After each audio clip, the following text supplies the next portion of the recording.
You never know what you're going to find when you open a book, but I guarantee you there are people who have made it their purpose, their intent to take you on a journey, to teach you a lesson. Some of the lessons that you learn are helping you to find victory. And that's what Mike Gaylor has done in his writing. I'm so pleased to have as my guest tonight the award winning author, Mike Gaylor. Thank you so much for being a part of Authors in Conversation. Well, thank you for inviting me. It's a pleasure. Absolutely.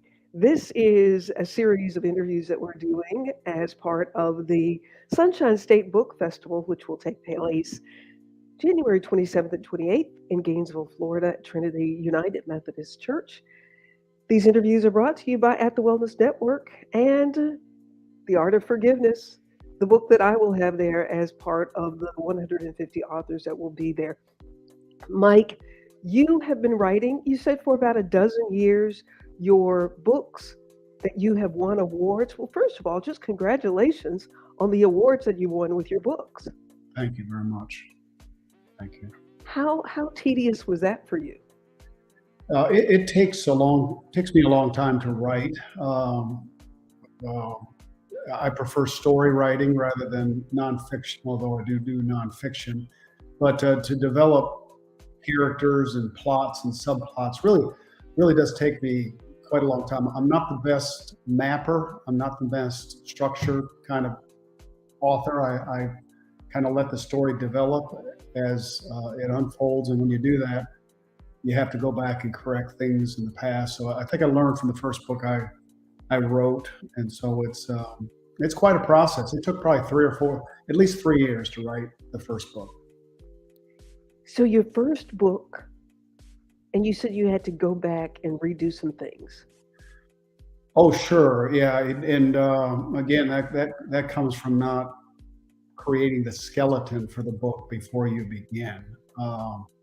And the next book that I'm working on now, I'm going to work harder to do that because there's sometimes characters surprise you in the story and they develop into something you didn't expect, and so you have to go back and make that transition a little less abrupt. And We so you have to make sure in a flowing narrative that it all fits together. And when you're in chapter 2 and you end up in chapter 22, you just have to make sure it all fits. well, interesting thing that you say some characters surprise you. Talk to us about character development. So you don't start out knowing that character B is going to be killed? Well, no, I have a basic idea of what the characters look like and how they act. I mean, you have to have that to begin with. But it, to me, the best part of writing is when the characters do go in a different direction that you didn't expect. They say things that uh, you didn't think they'd say, and things happen to them. And so that's the fun part is when they take you down new avenues. And so, yeah.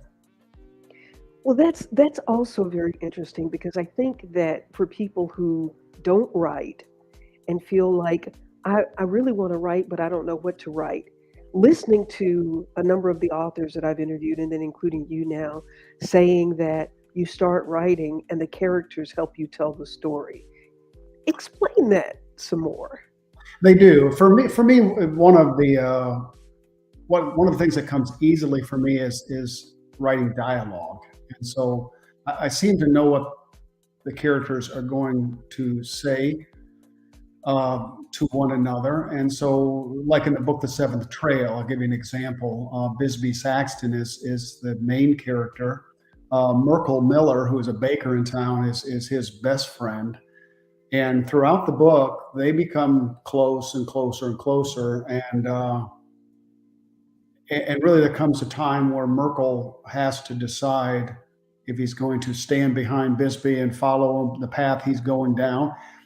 And he makes a decision to go in a completely different direction, and he winds back around. He comes back around, but just the path he takes is his own path. I guess what I'm trying to say is he finds himself living in the shadow of Bisbee Saxton rather than being his own man. And so that's one of the examples. So there are people who may be watching who think that they'd like to write a book, but they don't know what to do or how to do it. You worked for the U.S. Postal Service. Oh, yes. Yes. Yep. Are you an avid reader? Did you love reading before you started writing?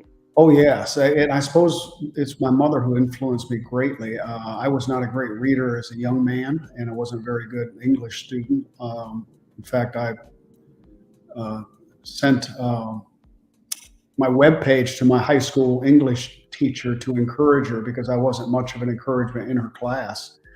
And so, yeah, so I That's funny. began to read more and more. And again, I love the stories. Now I write nonfiction, but my love is the fiction. I basically do the nonfiction because my wife says I write it better than the fiction, and she likes the books that come out of that. So to keep her happy, I do the nonfiction, but it's the stories I love. Well, good for her, but also it's obvious that the judges like them too. So you've written two books, and both of them have won awards. Actually, four books. Four books, okay. Four books, yeah. The first book was a combination of a fiction and nonfiction. It was a chapter that was fictional, and then I would explain it in a nonfiction fashion in the next chapter, and back and forth it went. The next one was The Seventh Trail, and that's a full-length fiction. It ended up about 130,000 words, so it's pretty lengthy.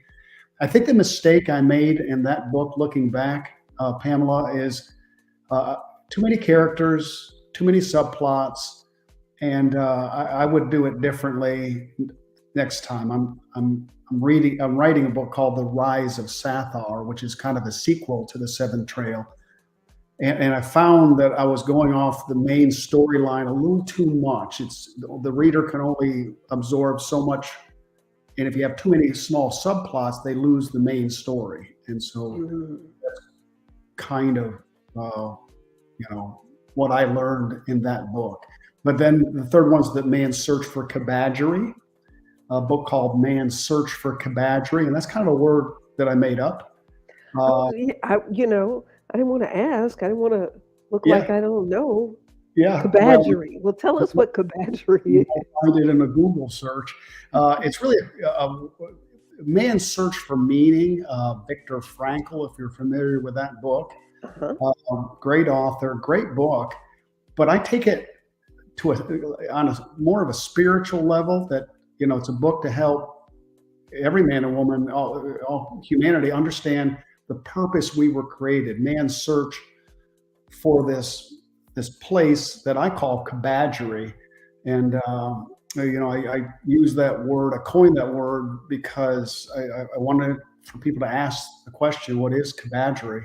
And very few people find it, but it's a nonfiction that takes you sequentially through the process of understanding why we were created, what we were created for, and why there's so much dissatisfaction and confusion and chaos in the world, because mankind is looking for something, isn't quite sure what he is looking for. And I think that book answers that question. Man's Search for Cabadgery. Yes. And so how did you come up with that word? Oh, just what I let my mind play.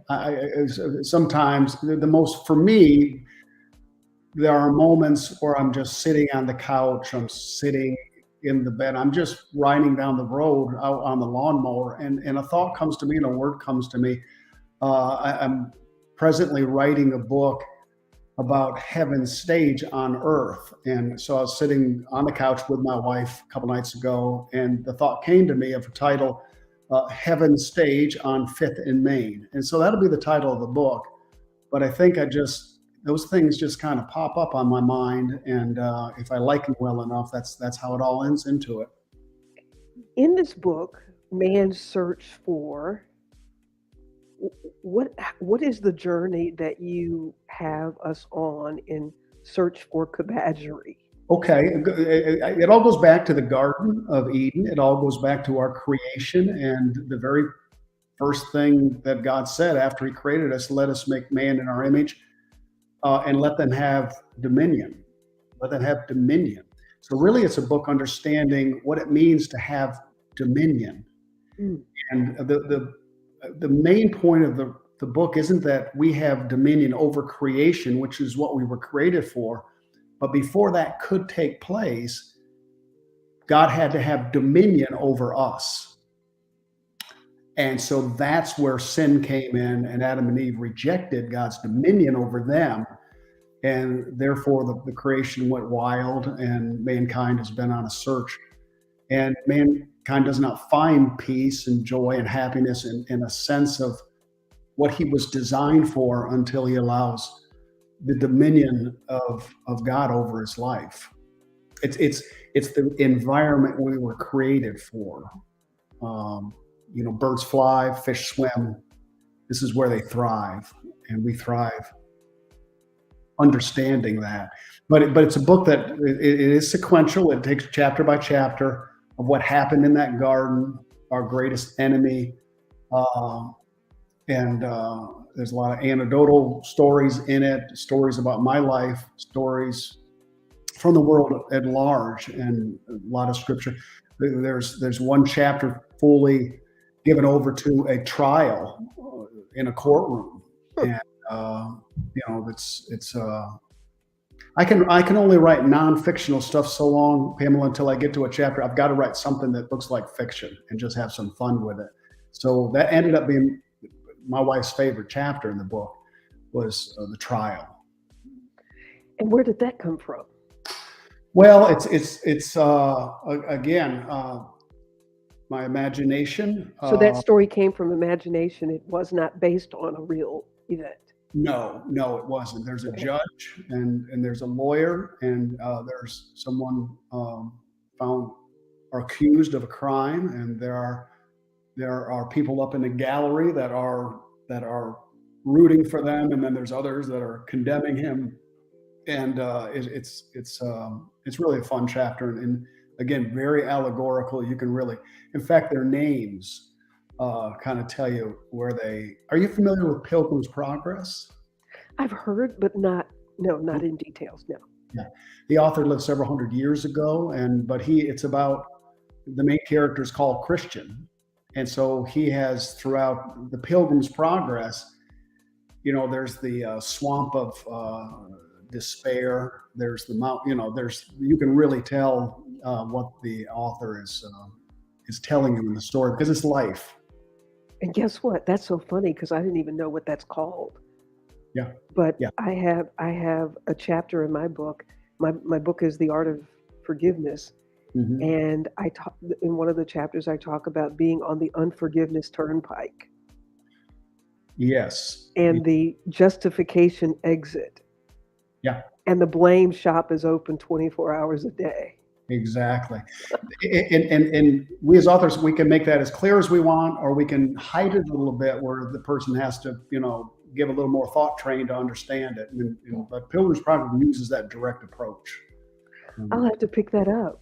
Yes. Isn't that something? I went to a literary form of writing that I didn't even know I was doing. Mm-hmm. Mm-hmm. Very interesting. So that book has won an award. What's your other book that's won? Well, let me look around. It is the latest book, and it's musings from an old wooden bridge. And if you see that picture, that's the actual bridge I sat on in upstate New York as a kid. And I would sit on that bridge and, with a slingshot shoot dragonflies. And I would think and think and think. And I would spend so much time on that bridge. My mother came down one time and asked me if I was okay. She was worried about me down there. And so musing's an old-fashioned word. It's, think and contemplate and meditate. And so that's what this is, Pamela. It's a series of 52 articles, and this is fiction. And it's about life, and a lot of it's very current in the world that we live in and what this world's experiencing now, and kind of explaining that. But you can read them out of order. They don't run sequentially, and so the books that I have sold, and I sell a lot to the folks in my church. I get a lot of good feedback on the musings books. Um, it's hard for people these days to read a long book, but people tend to enjoy devotional books that are, you know, shorter How, chapters they can digest. how long is that book? It's 52 chapters, and let me look on the page count. It's a couple hundred pages. Yeah, Gotcha. a couple hundred pages. It's, let me see, 69,000 words. So in submitting and then winning these awards and being able to say, not only am I a published author, I'm an award-winning author. What was that like for you in being your work being recognized? Well, it was very satisfying. It was, FAPA has a yearly meeting down in Orlando, Florida. So they give out these awards. And I guess the most special part for me was taking my granddaughter down Mm, with my wife and I, and she's 13 years old. And, just to have her with me and for her to experience her pop go up and get an award, that you can work hard and get something like that. That's what meant most to me. But I get more satisfaction over selling the book and then hearing back of the people that it has helped. And yeah. I suppose winning the award, as much as I appreciate it, that's the door I wanted to help open, that the book will get out and help people, because people really need a lot of guidance and help these days. And I hope my books do that. When you are writing, and so these books are spiritual in nature, Mhm. where do you find your inspiration? Well, the Musings book is actually a series of articles that I wrote for a local paper, but the articles were only 500 words because that's all they let you put in there. Right. And so I thought, what are the articles missing? And what I discovered in writing this book is they're missing a real biblical context, a real story out of Scripture. Because what changes people's lives isn't my thoughts, isn't anybody's, how they do this or how they do that. It's when people can read something and then understand it from the Bible, because that's what changes. My understanding, that's what changes people's lives. Yeah. Is if we as authors or myself can thrust them into the biblical narrative, help them understand it in a clearer way, that's really payday and pay dirt for me. But I try to launch everything that I write with a biblical context, with a thought. I'm a pastor, so I preach every week, and so we're going through Revelation, and it's just the things that I learned there. They just become articles and become writing, and so really it's the Scripture that motivates me and inspires me, and then just having fun with story and fun with words and being a wordsmith. It's just a lot of fun. Avoiding the cliches, avoiding those, and just finding new ways to say it that you've never heard anybody say it before. That's fun. And so you have experience with that as you're coming up with your messages every week that you preach Hmm. to bring a real life story into a biblical story. Yes, absolutely. Making sure that it aligns with the biblical story. Yes, and then taking the biblical story and help people see that it isn't stuffy, it isn't stashed away thousands of years ago. This story that we're looking at, whatever story it is as relevant and meaningful, and for them to see it in a very modern, contemporary light. There's a lot of different ways you can tell the stories of the Bible, and then, to me, the best way is to make them fully relevant, so that the listener or the reader kind of gets it, that those men and women that lived so many years ago, thousands of years ago, struggled with the same thing we struggle with, and the answers they found are the same ones we need today. There's nothing new under the sun. I was just going to say that. Yes. You took the words right out of my mouth. Okay, solid. There's nothing new. Yeah. Because there's nothing new under the sun. As a No. matter of fact, when my son is now 26 years old, but Um, one of the times that we were sitting down reading in a book that we were reading together, and in the beginning, the author talked about stories and how the stories are all the same. There's good and evil. Yes. The dates on the calendars may change.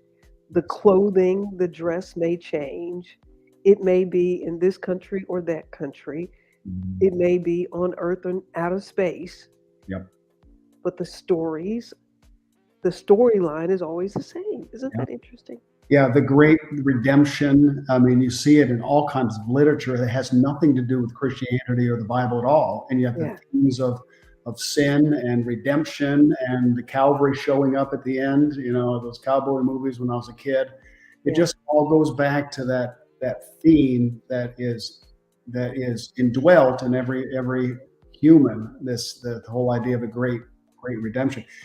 And my granddaughter, who's the one I took down there's 13. She's quite an actress, and so she does a lot of stories and actresses. So that's why I'm writing this the story or the writing the book, Heaven Stage on Fifth and Main, and the whole book is a backdrop of the theater. Hmm. And so our lives are stories, and that's how we really understand life. That's I think that's why Jesus spoke in parables and told stories. And Shakespeare said, "All the world's a stage." Yes, yeah. In fact, I open up with him. Oh, Yeah, do you? yeah. Shakespeare was a literary genius, and yep, open All up. the world's a stage. We all have our exits and our entrances. The man's life is lived in 7 stages, I think it was, and so yeah, yeah. It, when you talk about it in that simplistic kind of form, um, are we making this more complicated in this search for conundrum, Cabadgery, cabadgery, yeah. in this search for cabadgery? Are we making it more complicated than it needs to be? Oh, absolutely. The straight and narrow way is the old paths. In the book, The Seventh Trail, Bisbee Saxby gets to the knot tree. It's a tree filled with knots, and out from that tree, that massive tree, is 7 different. Actually, he finds 6 different trails. He was told he needs to find a seventh, but those 6 trails go in different directions. He takes one of them and looks down the path a little bit, um, and it ends up in a forest that is just giving him pleasure, but it is zapping his mind from free thinking. And so he gets out of there, but he makes it back to the tree, and he finds the seventh trail when. Well, you'd have to read the book. It's he finds it in a very special way. But those 6 trails is what mankind wastes. We waste our time looking for meaning and purpose down a number of different paths when it was so simple from the start. It was just the seventh trail all along. And the discovery Bisbee makes changes his life. It's so simple. Yep, it is. It is. Um, when you're writing and you have you're working on this one with what's the one that you're working on with Yeah, Heaven Stage on Fifth and Main. Heaven Stage on Fifth and Main. Maine, yeah, Fifth and Main. Yeah, yeah. So what Heaven's Stage? Well, it's the idea that rather than all the world is a stage, really the world we live in is heaven's stage. And there's a bigger narrative going on in the world and in our individual lives. And it's a book about value. It's a book about God has cast us all in the great story of redemption. Hmm. We have to refuse our part, but it's there for us. And the idea that every day matters, every human being matters because they're creation, because they're part of a great narrative. And there's a line in one of the chapters that talks about, God has his story that he has written, and yet we can make a difference in that story. And there's a line there where I say that God has written a rigid, a, a rigid, fluid play. In other words, it's structured and rigid, Hmm. and that he knows what he's doing and what he's going to accomplish. Hmm. And yet he gives us the freedom and liberty within the story to add our part and to make changes. And you say, well, how can you do both? Well, he can. And so really it's a book about the value of our lives. There are no wasted days. There are no insignificant moments. We all want to dance on the big stage of life, but it's really the small little moments before one or two people that make all the difference, and that he can use us. And so, there's no wasted time. Yeah. Most people don't think about their journey as being on heaven's stage, that Yeah. we are in the presence of we say God is ever present, God is Yeah. everywhere, omnipotent, and God knows the end from the beginning. But we don't live our lives like we think we know that we're on heaven's stage. Exactly. And our lives aren't ended when we exit. When we die, our lives live on, and the people have that have left behind, from us. I know you talk about your parents and grandparents. Maybe they're past now, but Mhm. you especially get around. How do you remember when they did this? Do you remember what Oh yeah. impact beyond the grave, going backward? Well, the firstborn, my sister Frances, is watching in Harvest, Alabama, Mhm. and there's probably not a time that any of us are on the phone together that we don't say, like Ma said, or like Daddy said, or Exactly. Then- she knew the grandparents better than I did, and she can Mhm. say what some of them said as well. So that is them living, and people hopefully will have things that they will talk about in a favorable way if we do it the right way, right? Yeah, yeah, exactly. You leave behind a heritage that's worth following. About a year ago, I discovered that one of my great great great grandfathers was one of the men who crossed with Washington over the Delaware River on Christmas Eve. He was one of those Wow. less than a couple thousand men that did that, and that just meant a lot to me to know that he stayed with Washington and fought in the Revolution and the Battle of Trenton, and those things strengthen us somehow. That our lives are a network that's flowing from the past to the future, and God sees it all together. Well, and even deeper than that, Pastor, when we think about that we're on heaven's stage and we're inhaling and exhaling, and there's a book that I've been reading about the body and how everything functions, and it said that we are inhaling particles of the same air. I mean, it doesn't change. We didn't get any new air. Right. So the particles of air from our ancestors, Yeah. we're Exactly. inhaling and exhaling that. And as much as we are divided in this country, if we thought about it from the breath perspective, Hmm. we're inhaling and exhaling the same particles. Yeah. We're all in this thing together. Yeah. We're all one, really, and humanity was always meant. What happened at the Tower of Babel when humanity took off in all these directions. The Lord brings them all back at the day of Pentecost, and really is a small captured caricature of what's going to be in heaven and the millennial, and where mankind is no longer divided like it is now. But only in the gospel, only in Christ can that happen in a very real way. Yeah, On heaven's stage. We are all on heaven's stage. I exactly. love that. I'm looking forward to that. Yeah.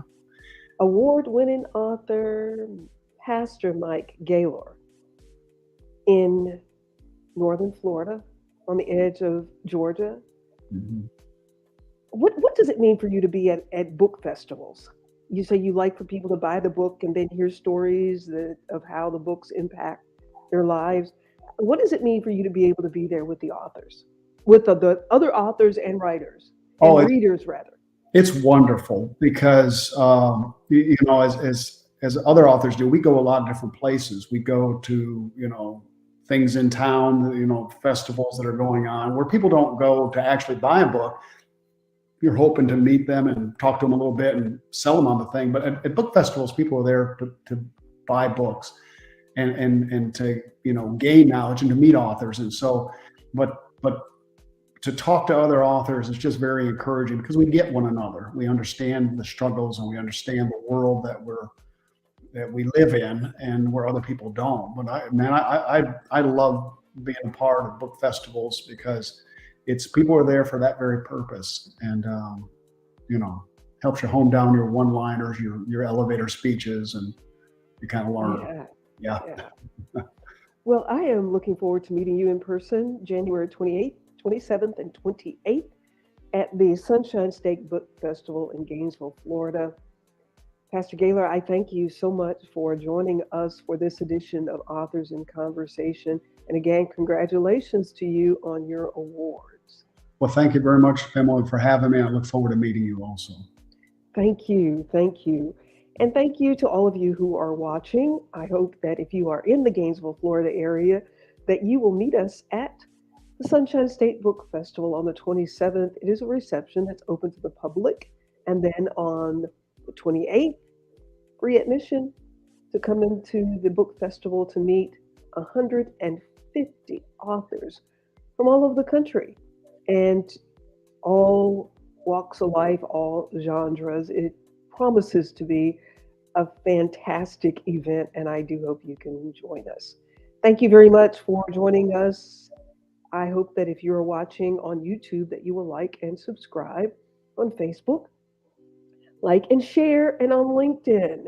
Thank you so much for your support in watching as well. I'm Pamela Marshall at the Wellness Radio TV and at the Wellness Radio TV podcast.